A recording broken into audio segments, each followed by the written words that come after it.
White Zeta. Hey, what's up everybody? It's Robert184, 2Rs2Bs from YouTube and gundam.tk, and I'm here today with a special review of a special Gundam. This is the Zeta Gundam, the third machine, which has a very interesting place in Gundam history. This kit went on sale, as you can see down there, in March of 2007, and it sold, past tense, for 5,000 yen. Now, one of the first things that your eyes are going to be drawn to with this kit is the word limited, just blown up there and blazoned onto the box right under the Master Grade logo, which is something that Bandai, the makers of all of these fine Gundam kits, never usually does. One of the joys of collecting Gundam models is that usually, no matter when a kit was produced, it will get eventually reprinted and into retail stores at the same price that it always sold on. Recently, Bandai's been making more limited kits like the Zeta HD colors and stuff like that, and conceivably what that means is that once this kit was made and printed and sold in retail, is that they're not going to just reprint and sell any more of them. So that means if you do want to pick up this kit today, you may be paying more than the 5,000 you see right there. Then again, as we saw with the 1/100th gold frame, Bandai, you never know when exclusives will become just regular part of their retail line. Fans of Gundam undoubtedly know about the main protagonist of First Gundam, Amuro Ray, in the original RX-78-2, and then his eventual fate in the new Gundam in the movie Char's Counterattack. Now, in between, in Zeta Gundam, he did put in an appearance in a few different mobile suits, some of which, like the DJ, aren't even worth producing in model form because they just don't seem to be that popular. But old school fans have always wanted to know more about what Amuro was up to during Zeta Gundam. As you take a look here at the front and back images, you can see that this can be quickly summed up as just a color variation of the very famous Zeta Gundam. This Zeta 3 never appeared in the anime Zeta Gundam, but where it did make its first appearance was in August of 2001 as an actual part of a planetarium show.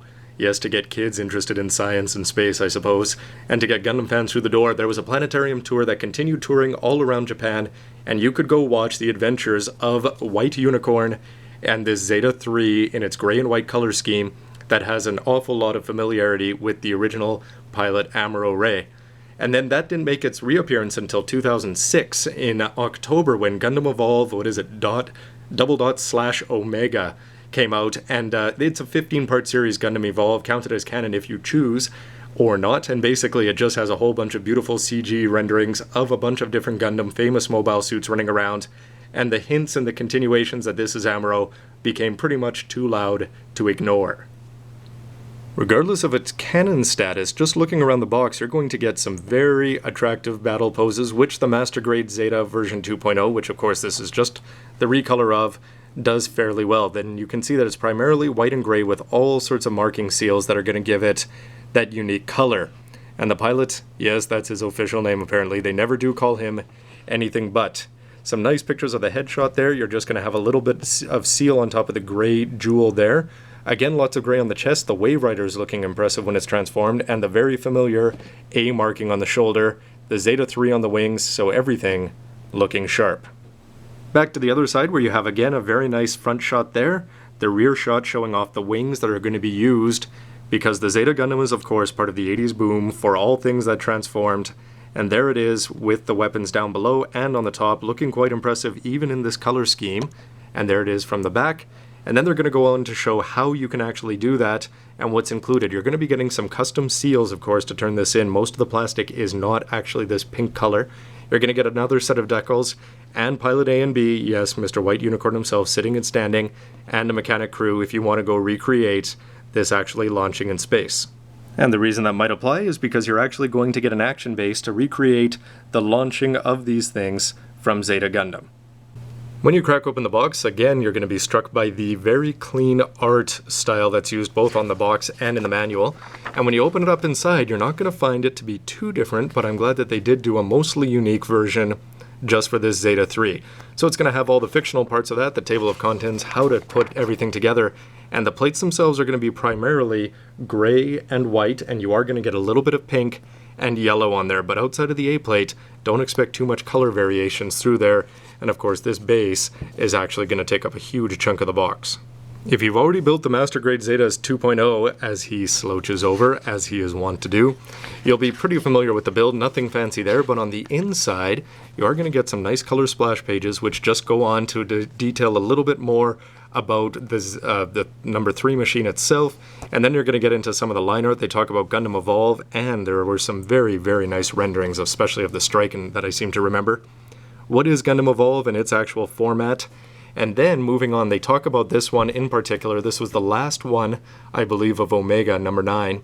And they had some really stunning things in there. If you have a chance, go check out that episode.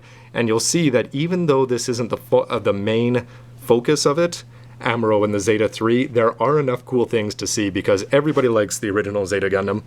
So to see it in white, the white unicorn version, there's also a red snake version, which should have a familiar pilot, but doesn't seemingly. And the Grey Wolf is quite often happy that his Zeta Gundam is painted up in gold Yakushiki type, instead of his traditional white.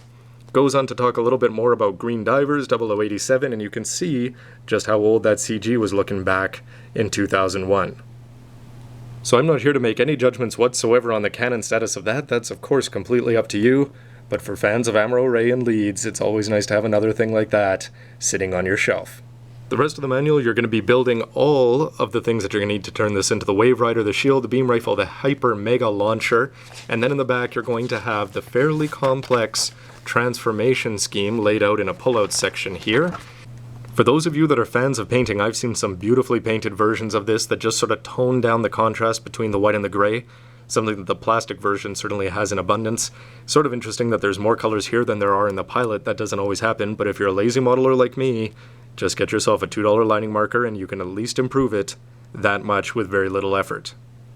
Something I was curious why this wasn't included in the manual, but boy was this handy to have out when you're actually putting all the decals on. Because A, it's in color, and because it's a pullout, they tell you to read this first, but you can just see front, side, back, and on the wings exactly where all these small and sometimes finicky decals should go to actually make this look proper.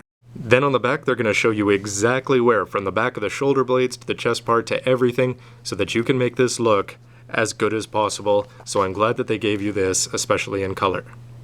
The main pink decals themselves come across as being very easy to put on. I was actually sort of impressed with that. Just use some sort of tweezers or maybe a toothpick, whatever you need to get them on. Just make sure they're on right before you firmly put them down with a Q-tip or something like that. Pretty much every Gundam comes with seals like this, so for the eyes, little yellow parts that you're going to put on, and for the camera lenses. I was pleasantly surprised to see the quality of the dry decals that are included, just if you want to jazz it up that much more. Lots of stuff in the Zeta and the 3 motif, all sorts of different rebel factions that you can have this decorated with. And these are pretty easy. Cut them out, tape them down, then run over it with a toothpick quite a few times. And once that transfers dry, it's just going to stay on quite well, and it's not going to leave any film residue. Unlike these standard marking seals, which will leave a little bit unless you put a lot more effort into that, just to hide the edges. As the Zeta Gundam tries not to topple over on top of this, stay tuned for the next part, where you can see all the parts and details, including how those stickers went on.